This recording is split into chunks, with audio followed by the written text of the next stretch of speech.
The Berenstain Bears and the Papa's Day Surprise by Stan and Jan Berenstain. Some Papa Bears are embarrassed by sentiment and pretend not to want a Father's Day present.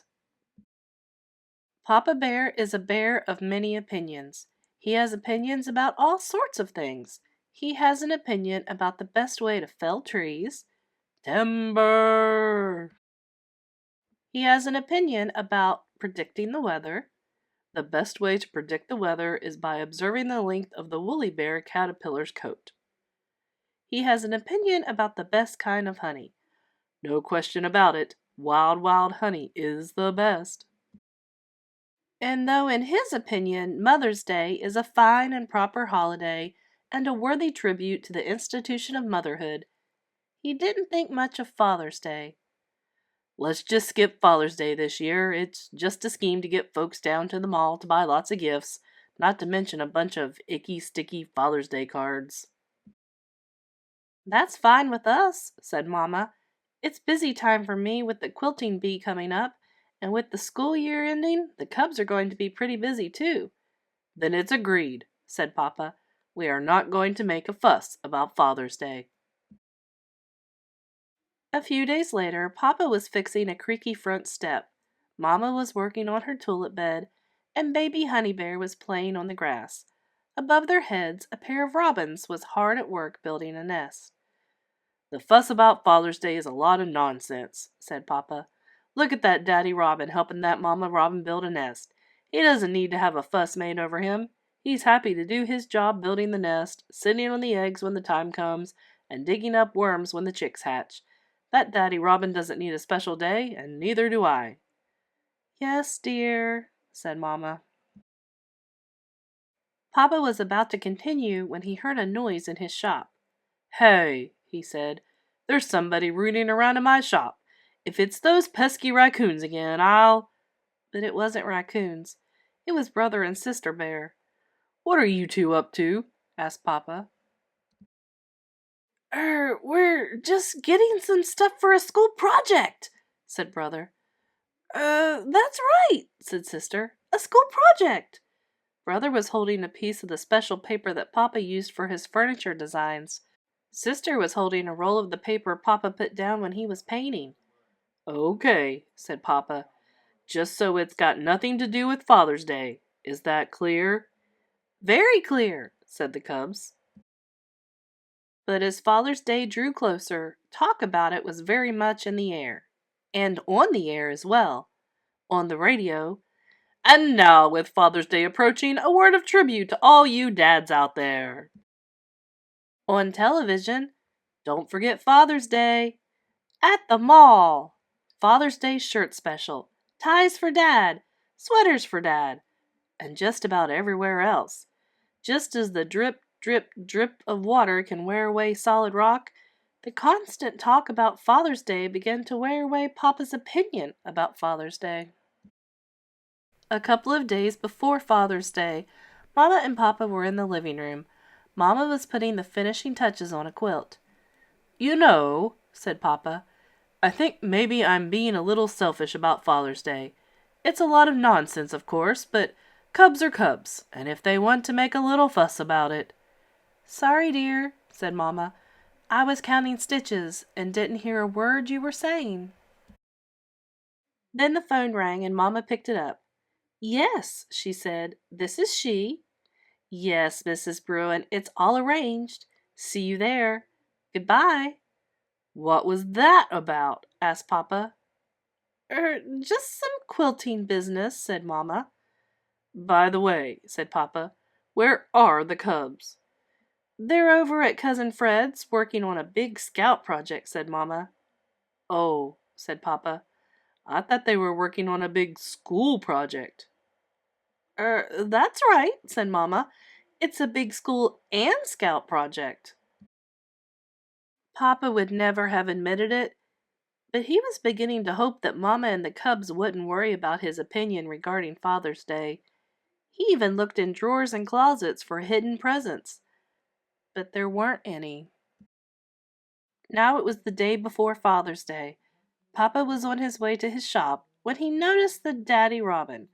Mama Robin had laid the eggs, and the daddy was sitting on them.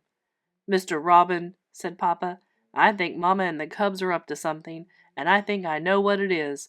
It's Father's Day. They're going to surprise me." Mr. Robin didn't say anything. He just sat there. Papa knew what Mama and the cubs were doing. They were pretending to skip Father's Day. Well, two could play at that game. Tomorrow morning, when he woke up to breakfast in bed and lots of presents and cards on Father's Day, he would pretend to be surprised. But the next morning, he didn't have to pretend. He really was surprised. There was no breakfast in bed. There were no gifts and cards. But wait a minute. What was that delicious smell coming up from the kitchen? It was his favorite food, French fried honeycomb.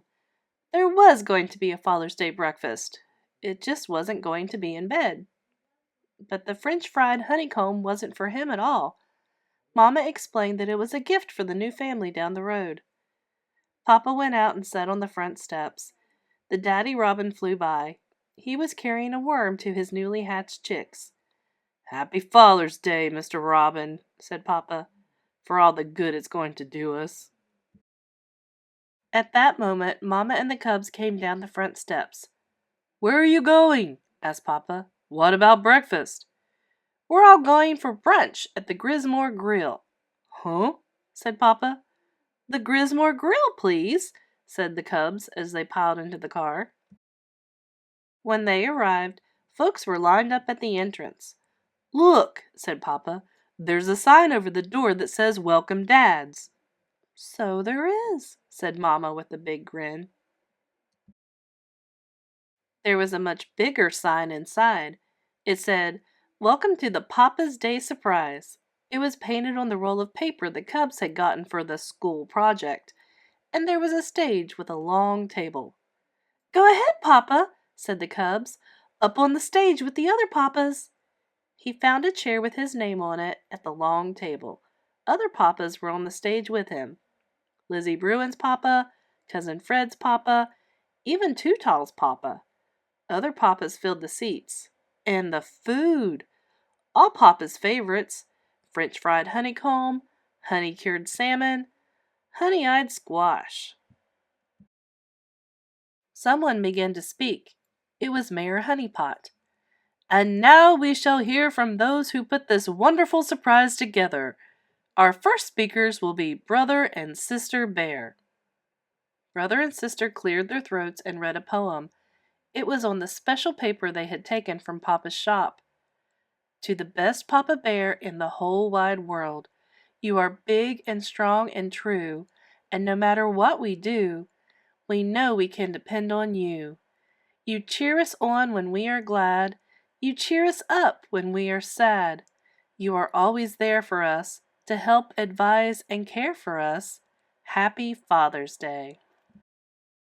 Papa looked out over the audience, but he could hardly see. His eyes were misty, and he had a lump in his throat as big as a cantaloupe. After Brother and Sister read their poem, it was Lizzie Bruin's turn to say something about her dad. After Lizzie came Cousin Fred. As the cubs read their tributes, Papa thought about all the wonderful moments he had shared with his family. Well, they weren't always wonderful, but they certainly were moments. Suddenly, there was the sound of applause and cheering. It brought Papa back to the here and now of the Papa's Day surprise. Cubs and Mamas were on their feet. It had been a wonderful party and a wonderful Father's Day. The guests headed for their homes. "Cubs," said Papa as he drove down the hill to their treehouse home, "I want to thank you for that lovely poem."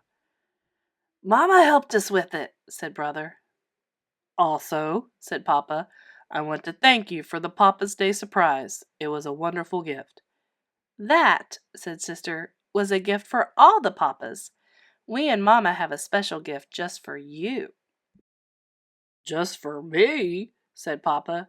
He pulled to a stop at the treehouse. He hurried up the front steps, through the front door, and into the living room. When he saw what was waiting for him, he could hardly believe his eyes. "A bear calounger!" he cried. "Just what I've always wanted!" It was a special chair that you could adjust up and down. It was the perfect chair for Papa. Baby Honey began to cry. She was hungry. It was also the perfect place to feed Baby Honey. Mama and the cubs watched with big smiles as Papa sat back in his new Bearca lounger and gave Baby Honey her bottle.